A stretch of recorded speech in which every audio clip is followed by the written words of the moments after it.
Today, we're going to talk about lifestyle adjustments you may need to make for your menopausal transition. We know that the menopause can throw at a hormonal shit show. We know it can mess up everything that we're doing. So we need to think about what we can do on the day to day to keep our menopausal journey as smooth as possible.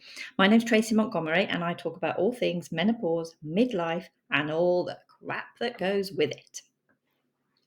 So let's think about what can actually happen to us during the menopause. We can get overwhelmed. We can become fatigued. We can not give a damn, really. And we can let the anxiety, because it can, take over. And that can become a huge burden.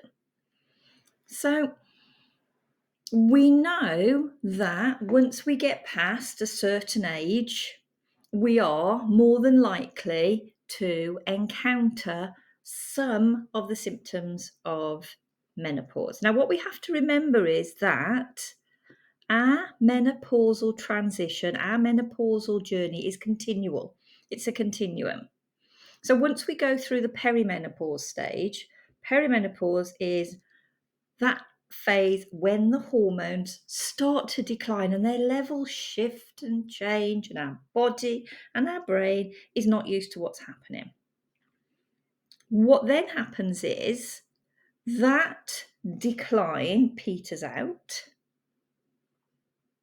but we're still in a state of menopause. We're in postmenopause, and we stay in postmenopause until we shuffle off here. We need to get our heads around that. The shit show bit, that's perimenopause. That's part of the transition. That's part of the transformation.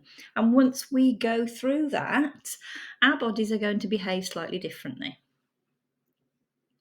So there are certain things that we can do to prepare our bodies, to maintain our bodies, and to make ourselves feel better.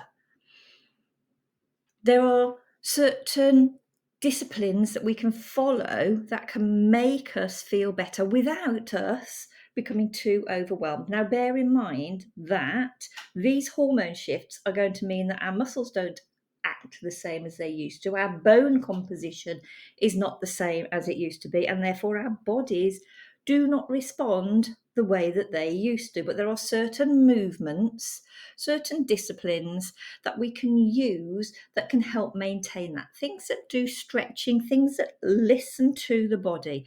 So disciplines such as yoga, such as Tai Chi, can help with maintaining our musculature. Oh my word, I can't speak. Musculature. They can also, because they are centered on how we feel, they help with our mood.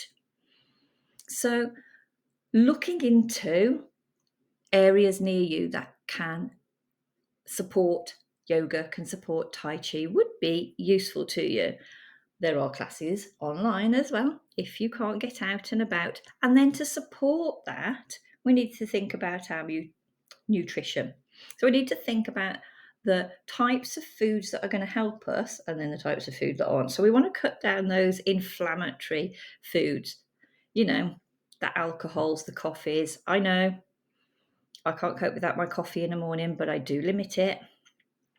I don't have any after 1 o'clock. And we have to think about how that can affect us. Think about our nutrition as a whole. So there's a lot of research out there that says the best type of diet for the menopausal transition and beyond is the Mediterranean diet. And we'll refer back to that in future videos. What we then need to think about as we move through this phase is that our brains aren't operating quite as they used to. So that can increase our stress levels, that can increase our anxiety levels. So we need to look at ways to manage our own stress. Things like the yoga, the Tai Chi, that helps. Breathing techniques, meditation, thinking about mindfulness, These sort of practices can reduce our stress levels, and we can do them on the day. We can include them into our daily practices. To maintain all of this, we need to be able to sleep. Now, sleep during this perimenopause stage can be, quite frankly, a nightmare, literally, because our sleep patterns can be interrupted. We can become a victim of insomnia. We can also get these hot flashes that interrupt our nighttime sleep. So we need to think about how we are going to get a better night's sleep. Think about our sleep routine. We want to be sleeping in a cool room. We want to have lots of layers so that we can take them off. Now, some people benefit from the weighted blankets. However, they can make you warm. So you need to think about the environment in which you're going to sleep in. Think about the material that your sheets, that your bed covers are going to be made of, because some of them are more comfortable than others. You may need to adjust them. You may need to think about these, and what feels best on your body at the moment might not feel best on your body in a few months' time. So be prepared for that type of thing. Now,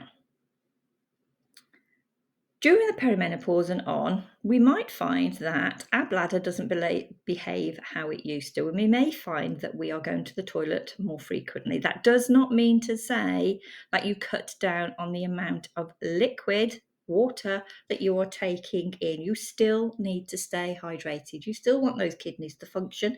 You still want to flush everything through your body.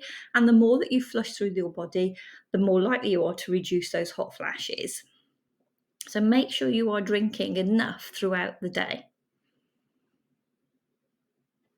Now, if everything is getting on top of you, you may wish to consider HRT. I'm on HRT myself because my symptoms were extreme.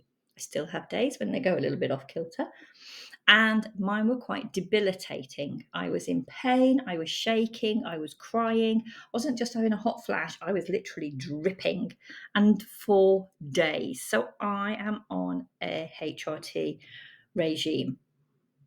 That is through consultation with a medical practitioner, not through me. I am not a medical practitioner, so I can just signpost you to it. You need to take advice because your medical history and your needs are going to be different to mine. They're going to be different to your friends. So make sure that if you are thinking about the HRT route, that you do it under medical supervision. And don't be afraid to review it. It needs reviewing. Your hormone levels are changing, therefore your HRT levels are going to change. They're going to flux. So to help you show your medical practitioner what is going on, you may want to keep some form of journal of your symptoms to take along with you, but also journaling how you feel is also a very powerful tool to keeping you grounded, looking at where you are, looking at what you need, and looking at where you go. So, morning journaling or evening journaling, or both if you can fit them in, showing what is happening to you is a good way of reflecting and keeping yourself grounded, because if you journal, you can do a complete emotional brain dump and chuck everything on paper and get rid of it for the day.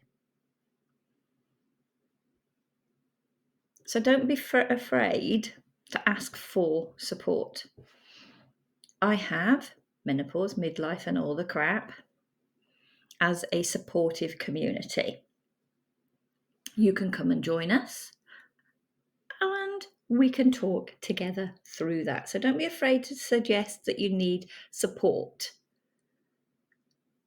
Within Menopause, Midlife, and All the Crap, we look at the rituals, the self-mastery that we can use to take back a little bit control over this hormonal shit show, because a lot of it is out of our control. But if we know that that is what is happening, it can alleviate a lot of the stress, a lot of the anxiety, and keep us grounded at the same time. So, think about the journey for yourself. Your journey is individual. Nobody else is going to go through the same journey as you. And how you navigate that is entirely up to how you feel. If I've been useful, give me a like, subscribe to my channel, and tune in for more. Bye for now.